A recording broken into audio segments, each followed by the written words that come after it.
Hey there, this is Andrea, the 40-year-old bride, and thanks so much for being here. This is a new venture for me, so I'm just trying out this content mainly because I am a 40-year-old bride, now wife, and I was looking for this kind of content on video, blogs, anywhere online. I was searching for other people who have put on a wedding at age 40, and really there's hardly not very much information out there, so I thought it would be great if I created the content I was looking for before. So if you're here, it's because you're like me and you were also looking for help or guidance or opinions, advice, anything geared towards the 40-year-old bride and beyond, right? Because we're all fabulous at this age. And so today I want to talk to you about bridal gowns and what the heck to wear. And a lot of people, if you do find a little information out there online, it's typically people are saying, do what you want. You're 40, you're 50, you're 60. You can do what you want, wear what you want.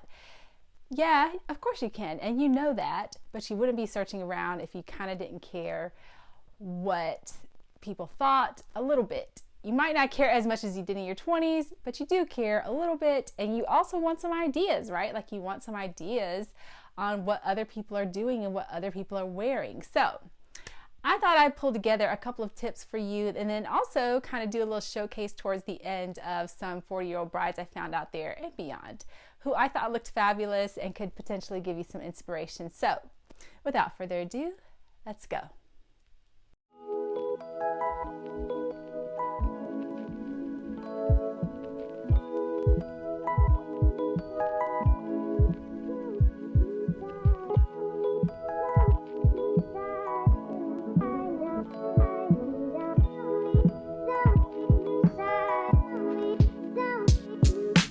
One thing I want to address before we get into what to wear is the idea of shame.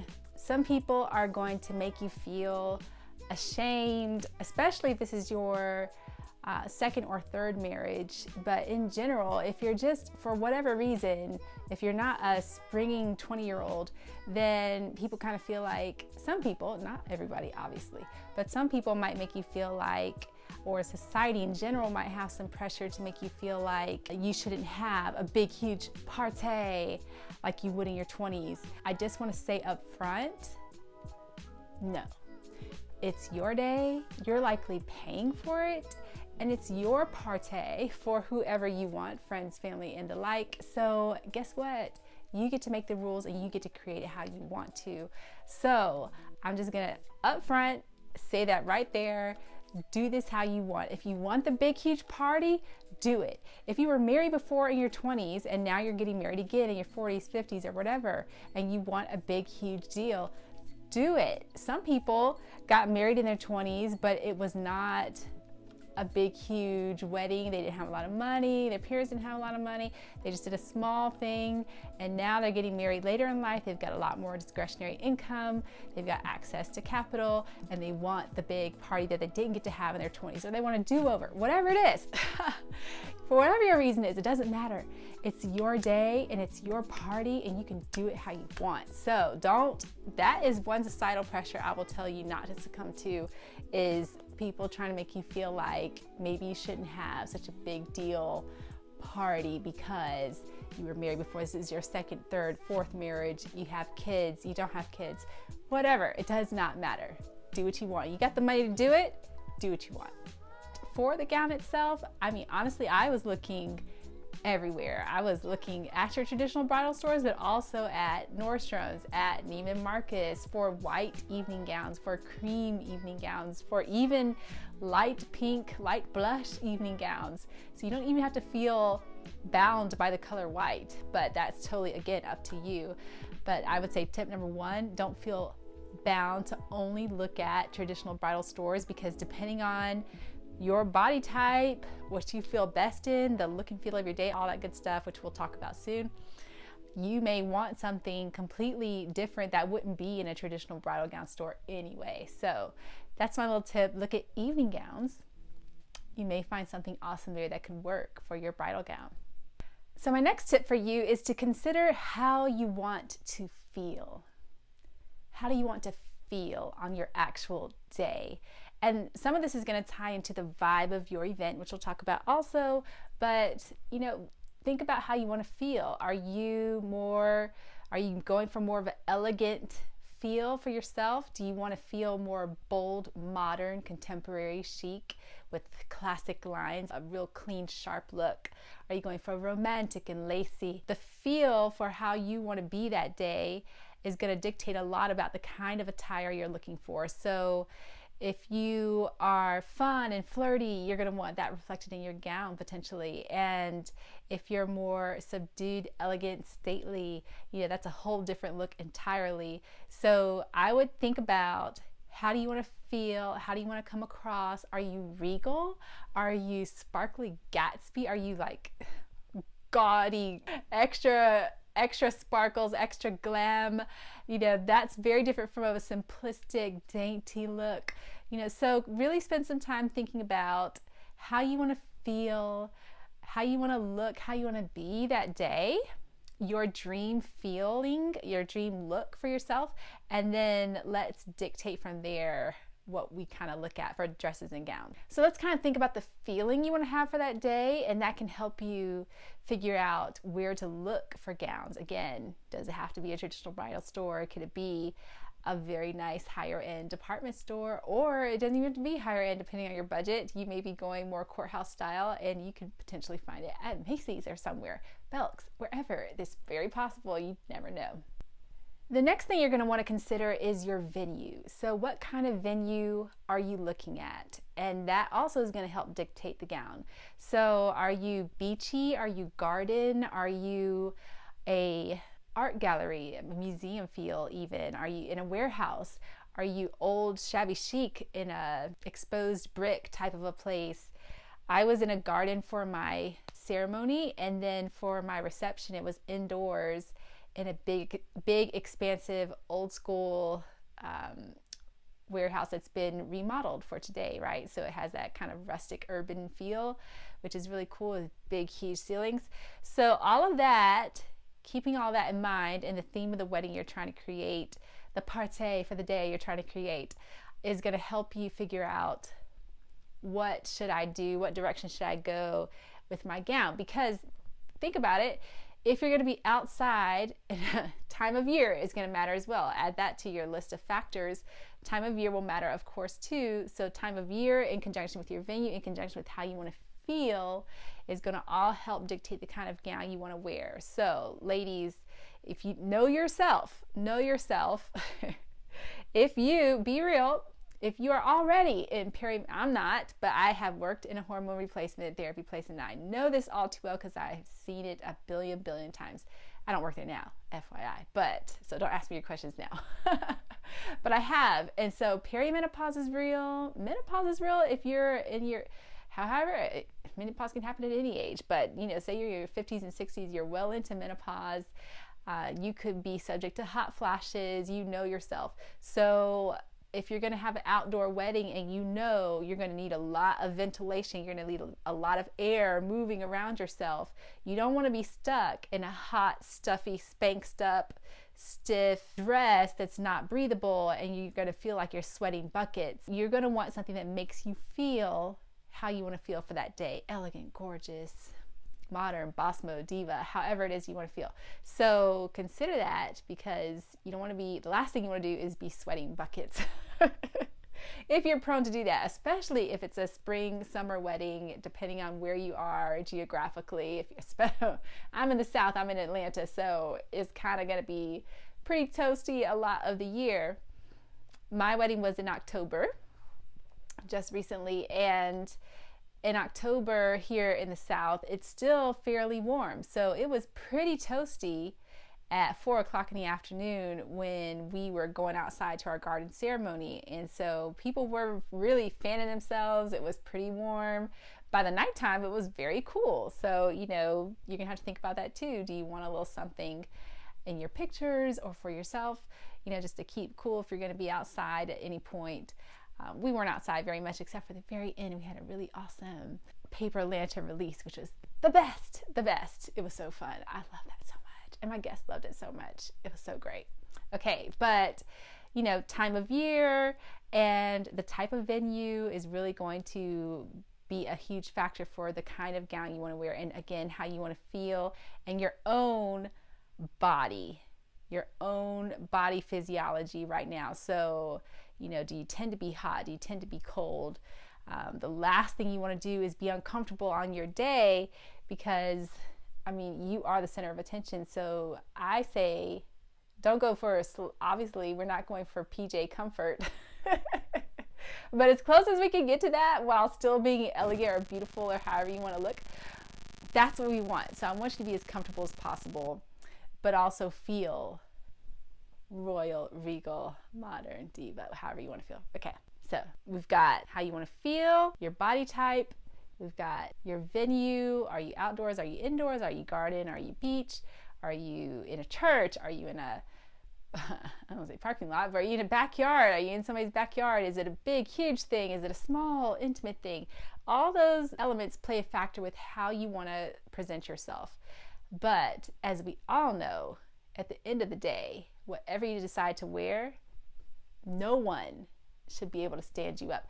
No one should be able to upstage you in whatever gown you choose to wear for yourself, or whatever attire you choose to wear. You may choose to wear a pantsuit for your day. I don't know. But whatever it is, you ought to be the star and you ought to shine, my dear. So also keep that in mind. That's a must. And I'll also add that my sister got married this summer, and she is about 5 years older than me. So she's like 45, 46, going on 46. And she just got married on the beach. So she's in Florida and she wanted to take everyone to the beach.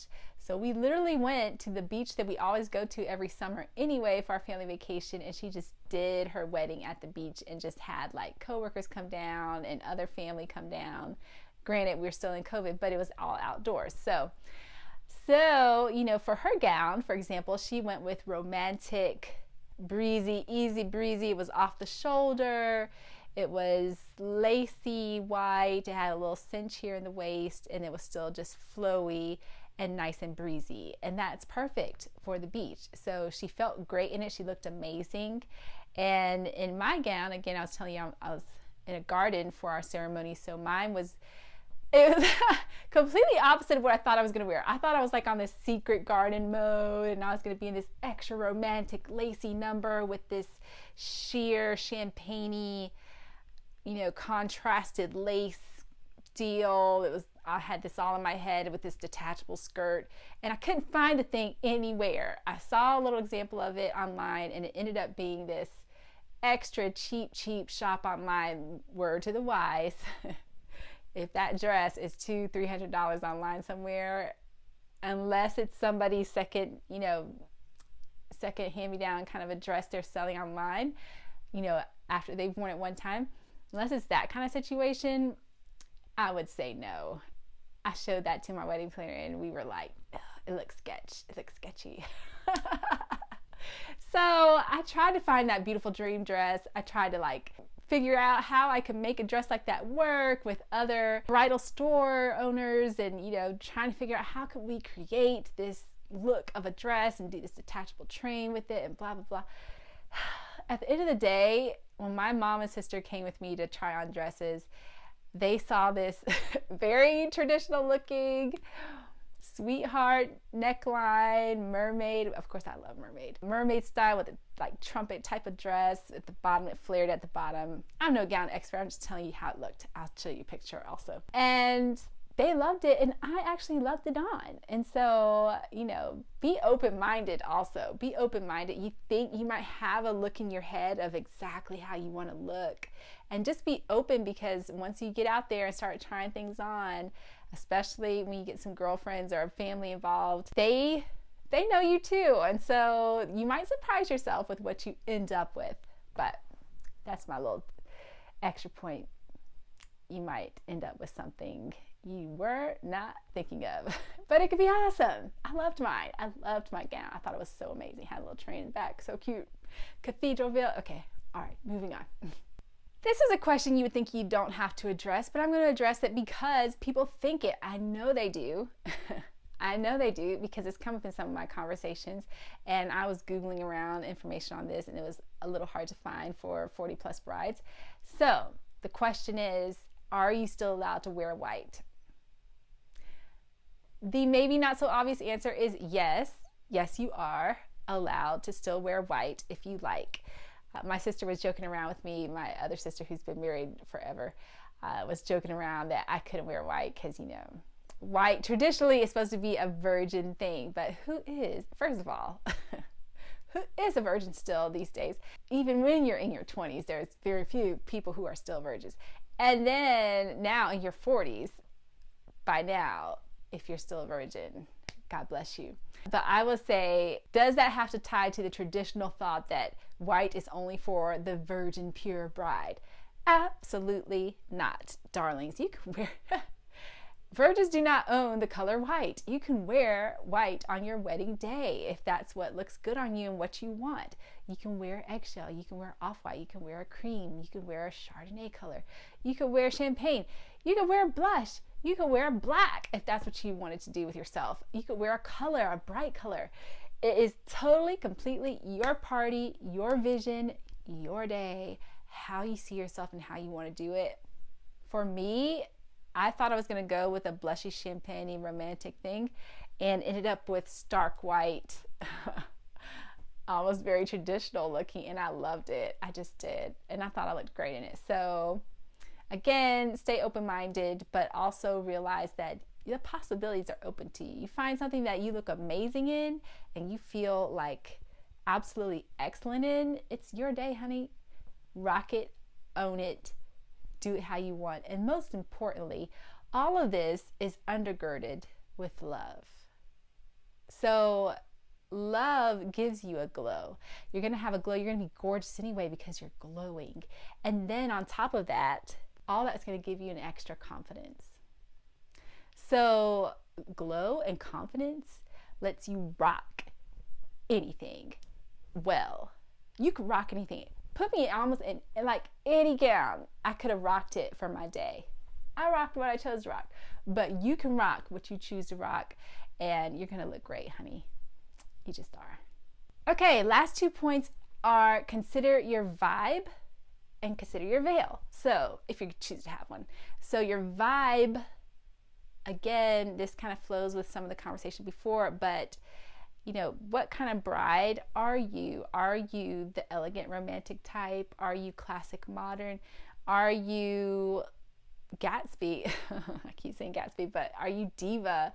Are you extra glam? Are you rocks and stones and glitter and glam? You just think about the vibe you want to create in your party as well. Like in your actual wedding day, what's the vibe you're going for? Is it roaring 20s kind of a feel? Just think about the theme vibe you're going with, and all that plays a factor into the kind of gown you choose. So if you were doing Great Gatsby or a roaring 20s type of a feel, would a flapper type of awesome, amazing bridal gown with all this glitter and fringe work for you? Absolutely. And so to go with that, the veil, you're going to have lots of help with your veil, especially if you go to a bridal store. But I knew I wanted a very long, super long, nice cathedral veil, because when else do you get to wear a veil? I wanted a super long, awesome cathedral veil. That's what I got. You might have the little short one that's like so cute with little netting here that kind of like peekaboo covers your eyes. Again, I'm not using all the right language. I'm just giving you ideas. So again, I'm just a bride just like you. You might have that kind of little feel. You might have the traditional one where it's like a little bit in the front and you got some in the back, and that then your guy or your partner can lift it over so you can come down with it mysterious over your face, and then he gets to lift it and kiss you. So cute, so traditional.